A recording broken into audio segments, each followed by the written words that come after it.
Бұл кәдімгі жазғы кеш болды. Түнгі қаланың қараңғылығында үйлердің терезелеріндегі шамдар жанып, сөніп бара жатты. Терезелердің бірінде екі жасөспірім, мектептегі достары Стас пен Арина қарап тұрды.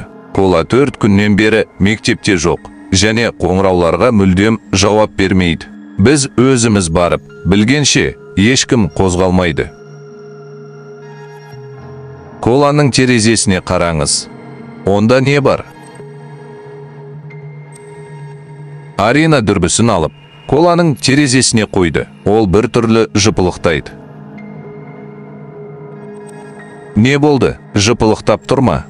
Шынында да, жоғалып кеткен бала тұрған пәтердің терезесіндегі жарық біреу коммутатормен ойнап жатқандай қосылып, өшіп тұрды.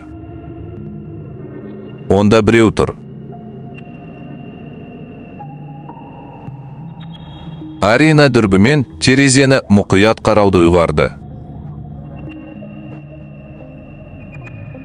Құдай, ау, қандай сұмдық. Пәтерде әлдебір қорқынышты әйел Аринаны көргендей оған қарап тұрды.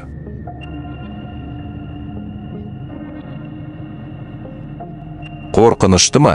Коланың анасы сен айтқандай қорқынышты емес сияқты. Сенбейсің, өзіңе қара. Ол жүгіріп келе жатыр. Бұл Калидің анасы емес. Стас үйге төмен қарады. Рас, ана емес.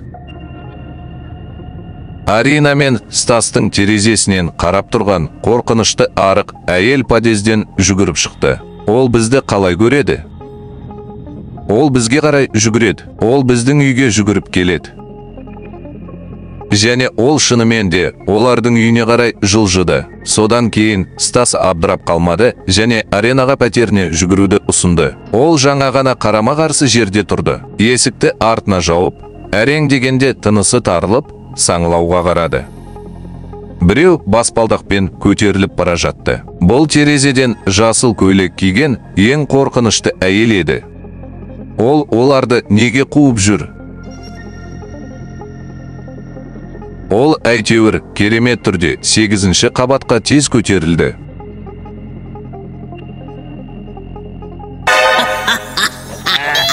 Жігіттерді қорқыныш билеп алды. Олар тіпті қозғала алмады. Ал аяқтары қорғасынан ағып кеткендей болды. Есіктің тұтқасы. Ол мұнда кіре алмайды ғой, солай ма? Деп сұрады Марина. Мен подъезге кірдім. Осында да кіремін. Біз жүгіреміз. Менің артымнан басқа бөлмеге жүгірейік. Жігіттер осы қорқынышты бақсыдан пана табамыз деген үмітпен жатын бөлмеге жүгірді. Жігіттер шкафқа тығылды. Ішінде қоқыс пен ескі айна көп болды. Неге екені белгісіз, Стас оның артына кіріп кетті. Арина да оның жолын ұстануға бел буды. Бөлмеге біреу кіріп келді. Бұл жасыл көйлек киген әлгі бақсы еді. Ол бұрыштарды ақтарып, ырылдап, қолдарын бұлғады. Оның шәкірттері жігіттерді табамын деген үмітпен үлкен көзінің үстінен жүгіріп өтті. Шкафта біреу бар екенін сезген, ол сүйекті қолымен есікке қолын созды. Оны итеріп жібергенде, ол айнаны көрді. Оның ішінде өзін де көрді. Ол жарылып кетті. Оған бірдеңе болды.